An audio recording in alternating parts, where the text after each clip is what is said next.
Hey guys, time for our weekend review, except we're going to do something different today.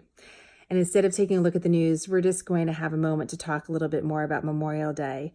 This is a little bit more of a personal reflection. I had big plans for this amazing video I was going to produce for you today, except life had other plans. And like anything, there's always a lesson in that. My son took a really bad spill on our driveway on his bike, ended up really cutting up his face and having a really bad laceration underneath his lip and having to see a specialist because of that. Except on Friday afternoon after 12 o'clock, it's really hard to see a specialist, especially on a holiday weekend, which we kept getting told over and over again. It's a holiday weekend. It's a holiday weekend. No one's here. It's a holiday weekend. There's really bad traffic. It's a holiday weekend. And the irony of that wasn't lost on me because it is a holiday weekend. It's Memorial Day weekend. And I always approach this weekend sort of with a lump in my throat anyways. My son is named for the first Navy SEAL who was killed in combat in Iraq. His name is Mark Lee. My son is Brian Mark, after his dad and after Mark Lee. My husband is a combat veteran, and we have a lot of friends and family that we're thinking about this weekend. So it's a special weekend to recognize their sacrifice, but also can be, emotional. It definitely can be an emotional time. It always is. And so being told it's a holiday over and over again was just a reminder that sometimes we don't acknowledge necessarily Memorial Day for what it really is, how it's different from Veterans Day, what the background is to Memorial Day, and how we can celebrate it. So I thought, let's just take a moment to go over some of that, because like any great American tradition, there are some amazing stories about Memorial Day that you should really know that I just love. So just quickly, Memorial Day is different from Veterans Day because Veterans Day is in November. That's when you should go around thanking people for their service and appreciating the service to the country. Memorial Day is specifically for those who made the ultimate sacrifice, and really who made the ultimate sacrifice in battle. That's how it was intended at the beginning. So it can be difficult sometimes to wish people in service a happy Memorial Day. Now, I'm not the authority in all things military. I happen to be a military wife, but there's a lot of diversity. So just take what I'm saying with a grain of salt. But when you wish someone a happy Memorial Day, it has a little different connotation than a happy Veterans Day, for example. So it's not necessarily the day that you thank people for their service, but it might be the day that you recognize that some of their friends didn't make it home and that you're grateful. You're grateful for the sacrifice for those friends, the sacrifice that they made. So just something to kind of keep in the back of your mind, depending on who your neighbors are, who your friends are on this particular holiday. Memorial Day originally was called Decorations Day. Decorations Day because of the traditions, the different stories that led to this particular moment. So there are like 24 stories of where the first Memorial Day was in America.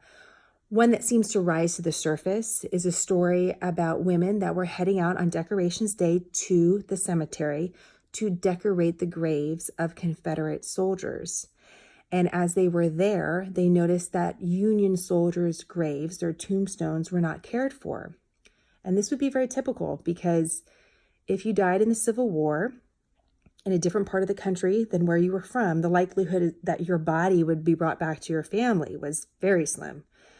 So in this particular cemetery, the women decided to decorate all the graves of all the soldiers that made sacrifices. And what a beautiful image that is. And that tradition, or a version of that story, is around in different locations all around America. Memorial Day became official in 1960s and 70s, and it has also a little bit different backstory. But I love this idea of Decoration Day because it just seems like something so amazing to think about, taking care of the graves of the soldiers, no matter who they were fighting for.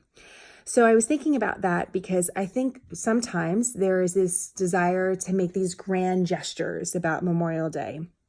And that's great. It's great to fly the biggest flag. It's great to have the biggest audience, have the biggest cheers. But a lot of the times when it comes to the military, it's just the acknowledgement. It's the acknowledgement of the sacrifice. And it's the telling of the stories of those who made the sacrifice that are the most important. And so 2 things I was thinking about today. One is if you'd like just to acknowledge the soldiers, I think you should go out and buy some flowers. Not necessarily to put at a graveyard or at a cemetery, but just to have in your house. And as you're putting those flowers in a vase in your house, whether you buy them at Target or you buy them at a grocery store, you buy them at a corner store, think about the sacrifice of the soldiers and dedicate those flowers to the soldiers. And when someone comes over your house and says, those are beautiful flowers, you can say, yeah, those are for the soldiers. Or if you're going to a barbecue, bring a bouquet of flowers and say, this is for the soldiers. It's like those little gestures of acknowledgement that are so beautiful.